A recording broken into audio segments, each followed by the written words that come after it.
ஆமென்.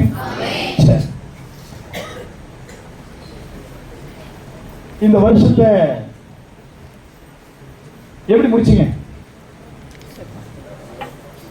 நான் எங்க பாஸ் முடிச்சோம், அதெல்லாம் போயிடுச்சு. இந்த வருஷத்தின் இறுதியில 2 காரியத்தை ஆவியானவர் எனக்கு உணர்த்தினார்.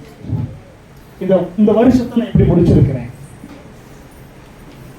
ஒண்ணு வாசிக்கலாம். சங்கீதங்களின் புஸ்தகம் 42ஆம் சங்கீதம் அதனுடைய 9வது வசனம். வெளியில உட்கார்ந்து இருக்கிறவங்க ஒரு நிமிஷம், வெளியில உட்கார்ந்து இருக்கிறவங்க பிரசங்கத்தை கவனிக்கணும். நம்ம பாஸ்போர்ட்டை கட்டுப்பாட்டை மீறி இருக்கிறோம், அவுட் ஆஃப் கண்ட்ரோல் இருக்கிறோம், அதனால தூங்கலாம், தூங்கிடக்கூடாது. உங்களுக்கும் அதே கண்டிஷன் தான். நீங்க தூங்குங்க, ஆனால் பக்கத்தில் உள்ளவங்க தூங்க விடாது. ஓகே, வசிக்கலாம். நான் என் கண்மலையாகிய தேவனை நோக்கி ஏன் என்னை மறந்தீர், சத்துருவினால் ஒடுக்கப்பட்டு தூங்கினீங்களா? துக்கம் ரொம்ப வளர்ந்து போகுதுன்னு பார்த்தேன். மறுபடி ஏன் எனக்கு துக்கம் வருது? நான் ஏன் என் எதிராளிகளால ஒடுக்கப்பட்டு இருக்கணும்? கிடைச்சிட்டாப்பா? இதை யாராவது எங்கேயாவது பார்த்திருக்கீங்களா?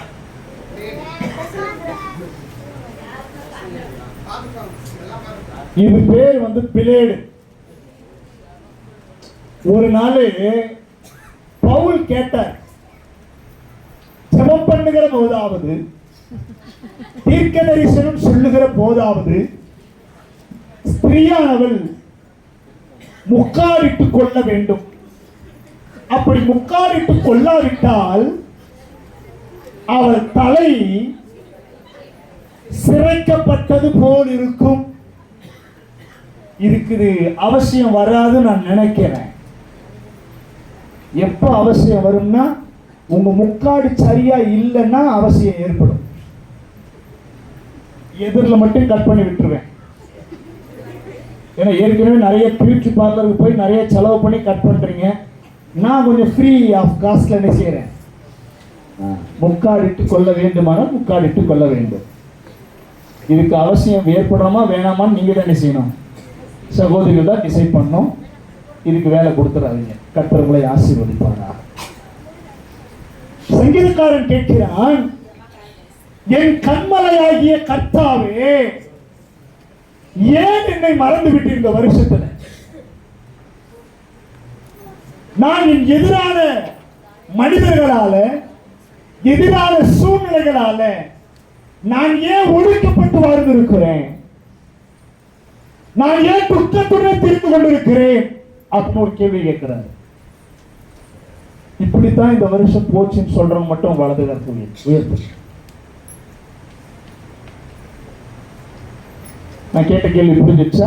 நான் ரொம்ப கஷ்டப்பட்டேன், இந்த வருஷத்தை ரொம்ப துக்கத்தோடவே நான் முடிச்சிருக்கிறேன்.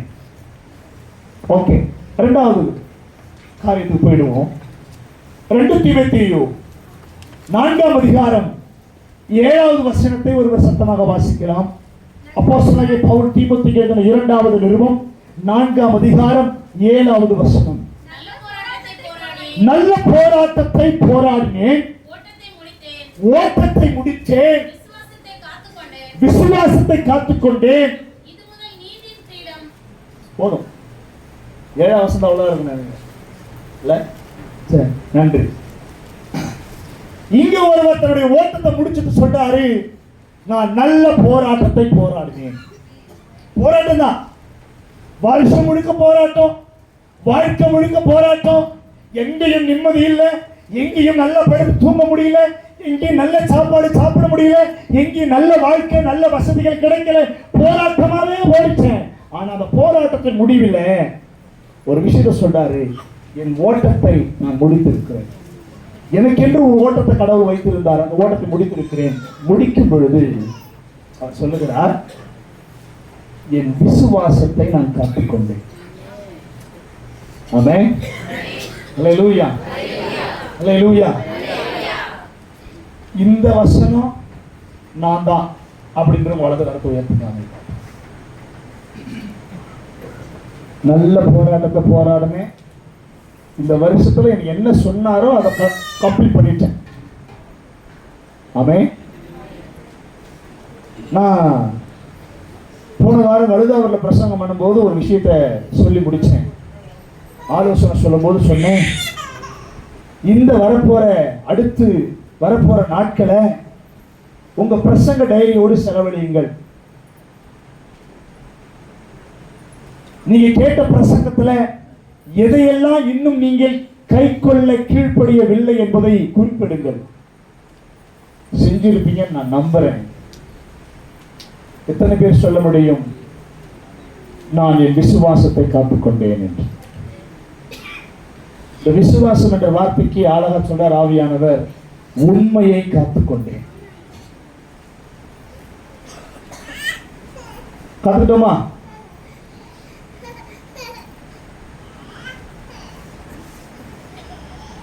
ரொம்ப அமைதியாயிட்டீங்க. கொஞ்சம் கஷ்டம் தான். பஸ் ஓட்டத்தெல்லாம் முடிச்சுட்டோம். 325 நாள் ஓடி முடிச்சாச்சு. உங்கள் உண்மையை காத்துக்கொள்ள முடிஞ்சுதா? தேவனுக்கும் எனக்குமான அந்த உடன்படிக்கை, தேவன் எனக்கு நம்பி கொடுத்த அந்த விலையேற பெற்ற விலைமதிக்க முடியாத அந்த ரட்சிப்பு, வேதம் சொல்லுகிறது, இவ்வளவு பெரிதான ரட்சிப்பை குறித்து கவலையற்று இருப்போமானால் வருகிற தண்டனைக்கு எப்படி தப்பித்துக் கொள்வோம் என்று வேதம் என்னை பார்த்து கேட்கிறது. வருஷத்தை முடிச்சிருக்கிறேன், ஓட்டத்தை முடிச்சனா?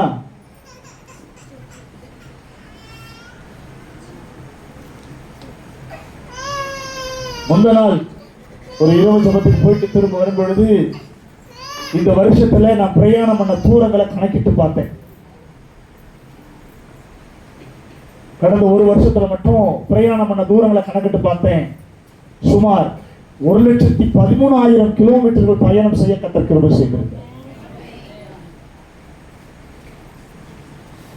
1,13,000 கிலோமீட்டர்.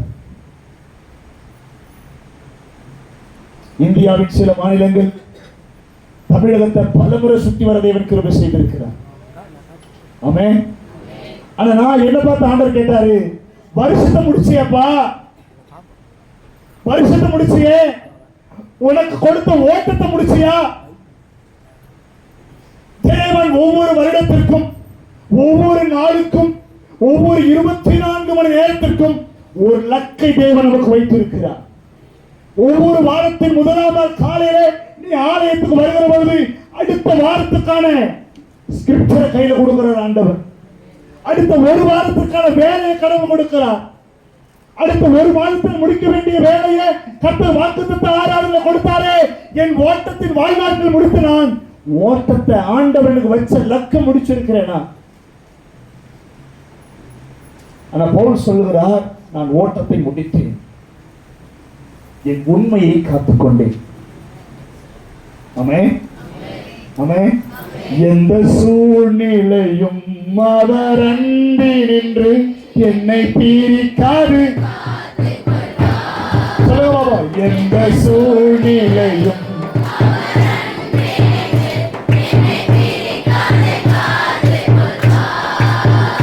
என்னை நம்பி அவர் தந்த பொறுப்பாதனை அவர் வரும் வரை காத்துக்கொள்வேன். ட்ரம் ஒழுங்கா அடிக்கிறதா அடிங்க, இல்லை ட்ரம் ஓரமா வச்சுருங்க. ஸ்பிரிட்டை டிஸ்டர்ப் பண்ணக்கூடாது. என்னை நம்பி அவர் தந்த பொறுப்பாதனை அவர் வரும் வரை,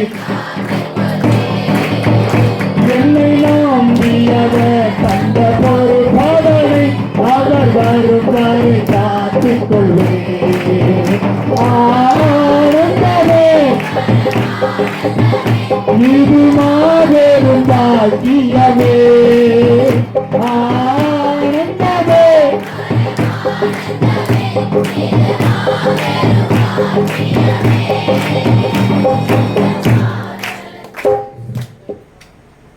நான் முதல்ல கேட்ட கேள்விக்கு நிறைய பேர் பதில் சொல்லல. ஏன்னா எல்லாருக்கும் இங்க இருக்கிற மெஜாரிட்டி நாட்களுக்கு என்ன பயம்னா, பாஸ்ட் இந்த கேள்வி கேட்டார்னா அடுத்து அதுல ஒரு கேள்வி கேட்பார். அதனால அமைதியா இருப்பது. ஆனா நான் ஆவியில உணர்ந்த விஷயம் என்னன்னா, இங்க வந்திருக்கிற நிறைய பேரு முதல் கேள்விக்கான பதிலோட தான் உட்கார்ந்துருப்பேன். நான் ஏன் என் சத்துருவினால் ஒடுக்கப்பட வேண்டும்?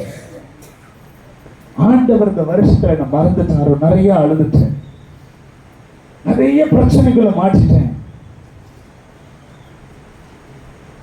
பச்சைக்கிளி விட்டதை வெட்டிக்கிளி தின்றது, வெட்டிக்கிளி விட்டதை பச்சை புழு தின்றது, பச்சை புழு விட்டதை முசுக்கட்டை பூச்சி தின்றது. இந்த பிரச்சனை முடிஞ்சு அடுத்த பிரச்சனைக்கு வர்றதுக்கு இல்ல, அடுத்த ஒரு பிரச்சனை ரெடியா இருக்குது. இன்னையோட பிரச்சனை முடிஞ்சிச்சு நினைக்கும் பொழுது அடுத்த ஒரு ஆபத்து எனக்கு ரெடியா காத்திருந்தது இந்த வருஷத்துல. அப்படி சொல்றவங்க எத்தனை பேர்? பயப்பட கேட்டுங்க, நான் உங்களை எதுவும் செய்ய மாட்டேன். அல்லேலூயா, அல்லேலூயா. ஆனா ஏன் அப்படி நடந்துச்சு?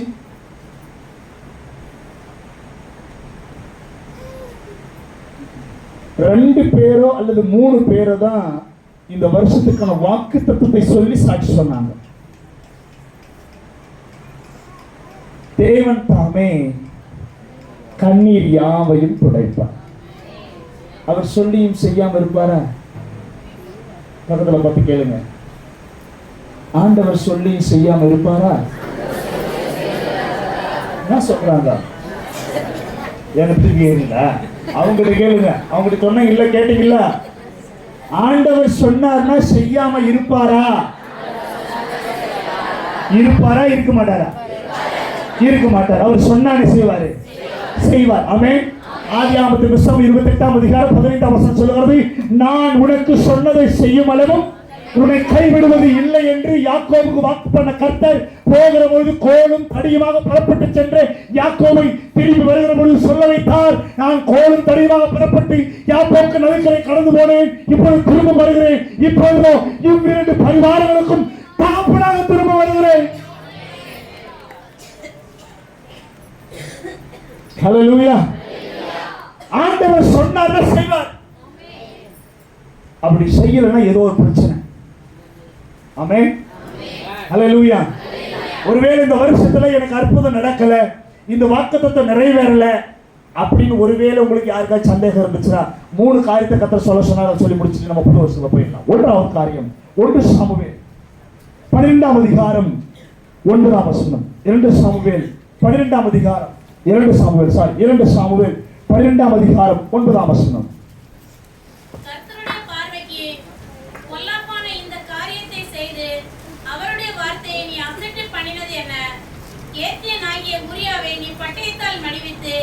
அவன் மனைவி உனக்கு மனைவியாக எடுத்துக்கொண்டு அவனை அம்மோன் புத்திரரின் பட்டயத்தாலே கொண்டு போட்டாய். தாவீது பாவம் செய்து தேவனுக்கு விரோதமாக ஒரு துன்மார்க்கமான கிரியை செய்த பொழுது ஆண்டவர் அவன்கிட்ட கேட்ட கேள்வி என்ன தெரியுமா? அவர் சொன்னாரு, அவருடைய வார்த்தையை நீ அசட்டை பண்ணினது என்ன? நான் மறுபடியும் உங்ககிட்ட கேட்கிறேன், இந்த வருஷத்துல கர்த்தர் என்கிட்ட பேசின எல்லா வசனத்துக்கும் நான் கீழ்ப்படிஞ்சிட்டேன்னு சொல்றவங்க மட்டும் கையை உயர்த்துவாங்க. என்னெல்லாம் கர்த்தரோடு பேசினாரோ, என்னையெல்லாம் செய்ய சொல்லி கர்த்தர் இடத்துல எதிர்பார்த்தாரோ, என்னையெல்லாம் நான் செய்வேன் என்று அவர் எதிர்பார்த்து காத்திருந்தாரோ, அவர் எல்லாவற்றையும் நான் செய்து முடித்து விட்டேன். ட்ரை பண்ண செய்ய முடியல அப்படின்னு சொன்னா, அருமையான மகள் ஜெனி சொல்லும்போது சொன்னாங்க, நோவா பத்தி சொல்லும்போது, செய்தான் செய்து முடித்தான். சுலபமான வேலை இல்லை, கடுமையான வேலை. வேலையை கட்டுறதே கடுமையான வேலை. ஏன்னா அதுக்குள்ள தண்ணி புகுந்துடக்கூடாது, அது மிதக்கணும். அது என்ன செய்யணும்? மிதக்கணும், தண்ணியிலேயே இருக்கணும் வெள்ளம் வடிகிற வரை. எந்த பாதிப்பும் அந்த பேழைக்கு வந்துடக்கூடாது. அதோடு சேர்த்து அந்த பேழையில தங்க போற எல்லா மிருக ஜீவனுக்கும்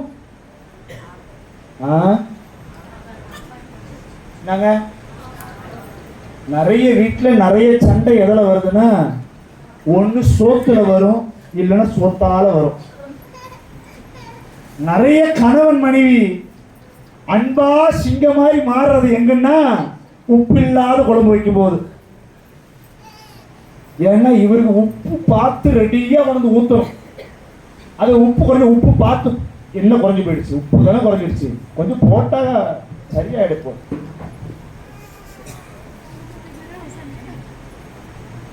நிறைய மனைவிக்கு பிரச்சனை என்ன தெரியுமா? புருஷனுக்கு ஏற்ற மாதிரி சமைக்க முடியாது. ஏன்னா நம்ம அங்கிள் எல்லாரும் ஹோட்டல்ல வாங்கி சாப்பிட்ற ஆளுங்க. அங்க போய் சிக்கன் 65 சாப்பிட்டு வீட்டுல வந்து அந்த டேஸ்ட்னஸ் செய்யாது, வராது. ஏன்னா வீட்டுல அஜினமோட்டோ போட மாட்டாங்க.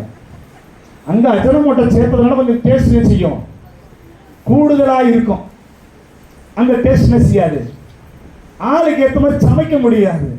ஆனா நோவா கர்த்தர் கொடுத்த வேலை, எந்தெந்த மிருகம் எந்தெந்த சாப்பாடு சாப்பிடணுமோ. இது ஈஸியான வேலையை பாருங்க. நான் காலையில உங்க பாஸ்டம் அட சொன்னேன், பாஸ்டமா அந்த தொட்டிக்கிட்டே ஒரு ஷெட்டு போட்டு அங்கேயே இருந்துருங்க. ஏன்னா காலையில் எந்திரிச்சு 3/4 நேரம் என்ன செஞ்சாங்க, அங்கத்தான் இருந்தாங்க. வேலை கொஞ்சம் தான், ஆனால் 4 மணிக்கு வேலை செய்வாங்க. அவங்க 4 பேர் தான் சாப்பாடு செய்வாங்க, ஆனால் 4 மணி நேரம் 5 மணி நேரம் ஆகும். நான் கூட காலையில் சென்னையில் இருக்கும்போது 6:30 மணிக்கு கிச்சனுக்கு போவாங்க. நான் கூட நினைப்பேன் நிறைய பதார்த்தம் செய்வாங்க போல, இல்லை 10 மணிக்கு கிச்சன் வந்து வெளில வருவாங்க. கடைசியில் பார்த்தா ஒரு கருப்பு கவுனி கஞ்சி இருக்கும் காலையில் பிரேக்ஃபாஸ்ட். இதுக்கு தான் அந்த 4 மணி நேரம். ஏன்னா எங்ககிட்ட சொன்னாதான் நீங்க சிரிக்க முடியும், உங்களை பத்தி சொன்னா சண்டைக்கு வந்துடுது. அதனால தான் எங்களே செஞ்சிருக்கு. நான் சொல்ல வேண்டாம், உப்பு இல்லை. அவங்க லப்பர் லேட்டாக சொல்லுவாங்க, ஏங்க குழம்புல உப்பு அதிகமாக இருக்க மாதிரி வந்து கொஞ்சம் பார்த்து சாப்பிடுங்க. அப்படியா, சாரி. இப்படி எல்லா வீட்லையும் செய்யறதில்லை. பாம்புக்கு போய் மட்டன் பிரியாணி கொடுத்தா சாப்பிடுமா? விஷம் உள்ளது ஒரு ஜோடி, விஷம் இல்லாதது 2 ஜோடி. சிங்கத்துக்கு கொண்டு போய் தயிர் சாதம் கொடுத்தா எப்படி இருக்கும்?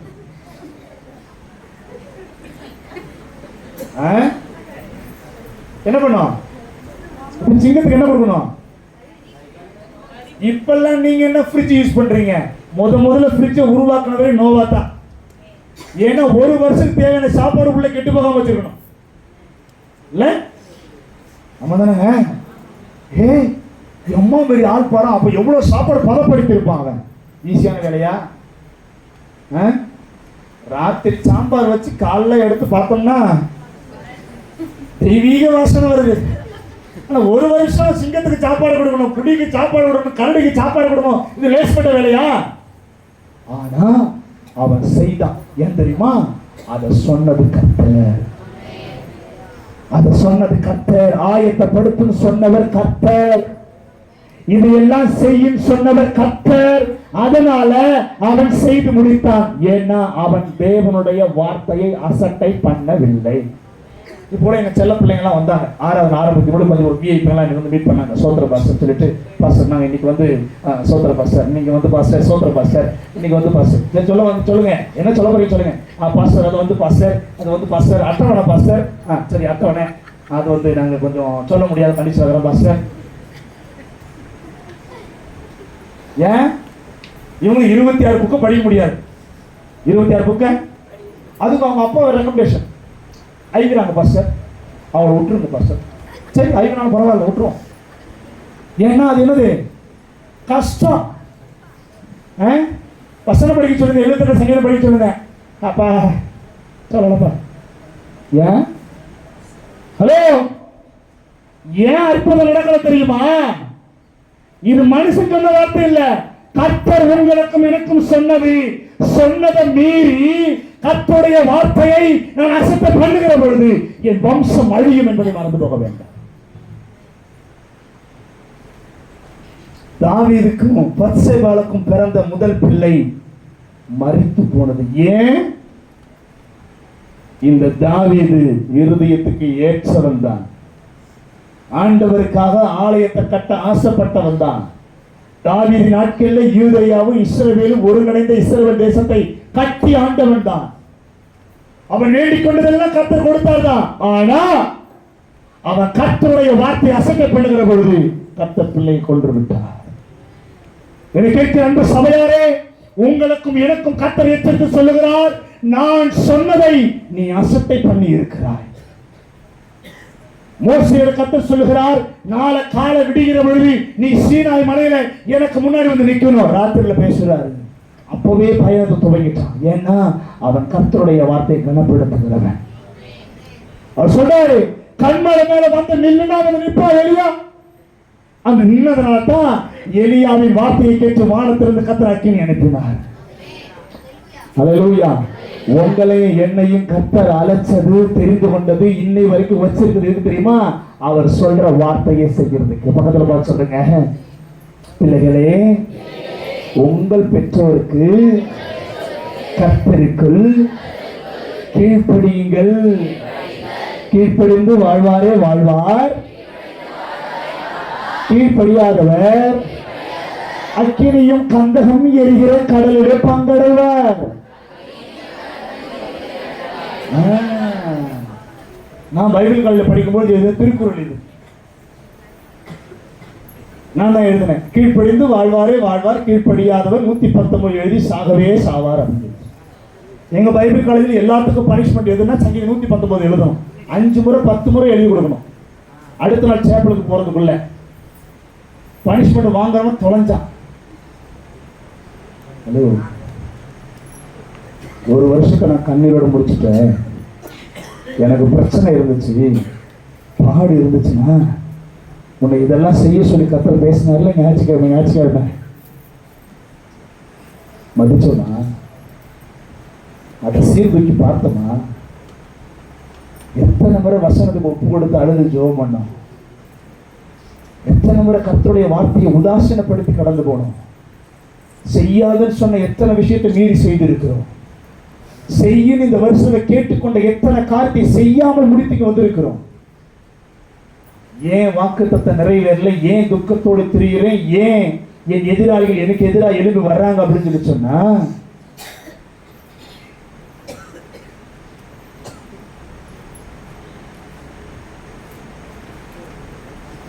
அசட்டை. கர்த்தருடைய வார்த்தை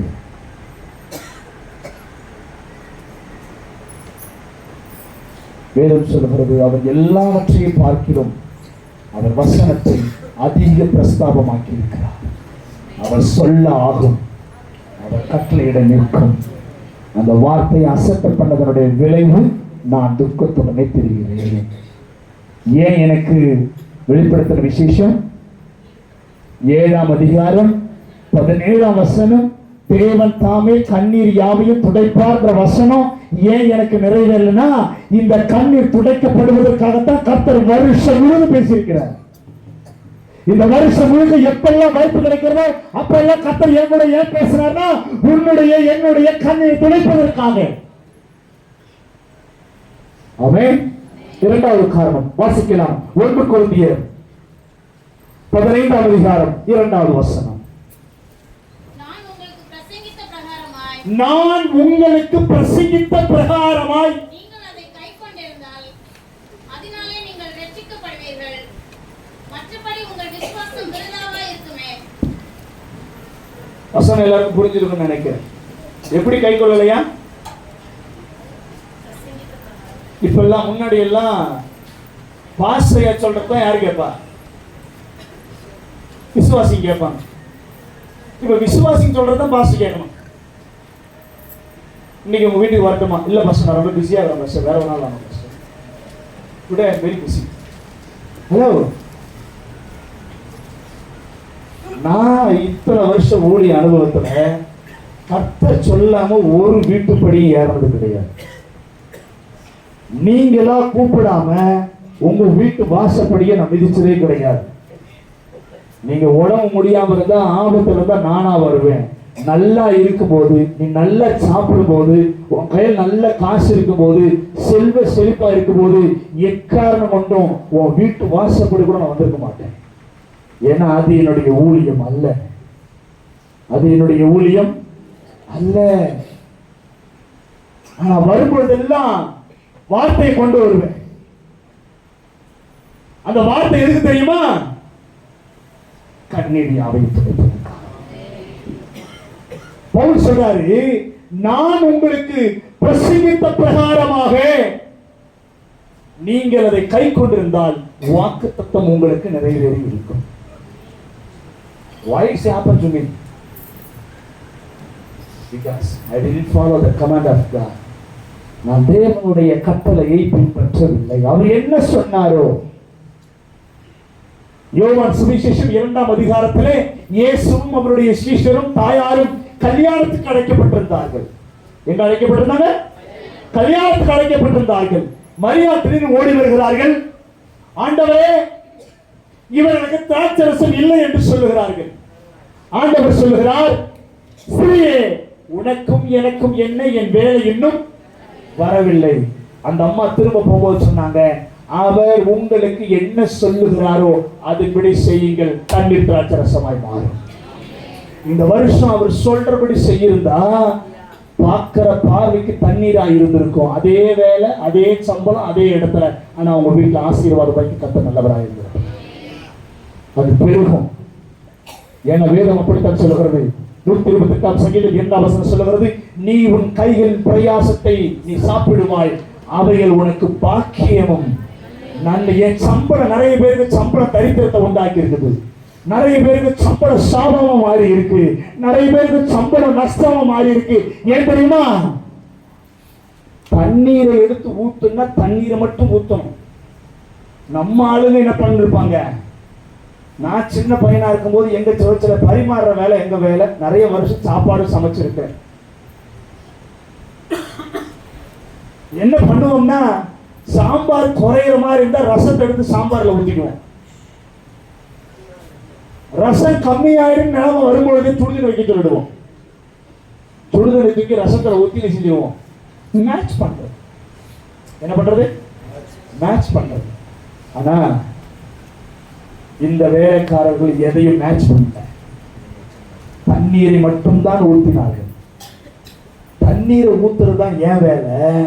தண்ணீரை திராட்சரசமா மாத்துறது கர்த்தருடைய வேலை. அது எப்ப திராட்சரசம் மாறு? கற்சாடியில திராட்சரசம் மாறல, மொண்டு கொண்டு போய் பரிமாறுகிற பொழுது அது திராட்சரசமாய் மாறுகிறது.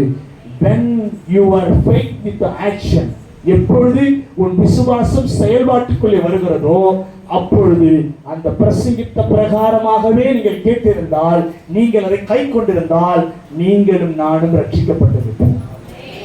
உங்களுக்கும் எனக்கும் வாக்குத்தத்தம் நிறைவேறி இருக்கும். ஆமென். தூங்குறவன சத்தம் அடையிலே சொல்லும் அல்லேலூயா.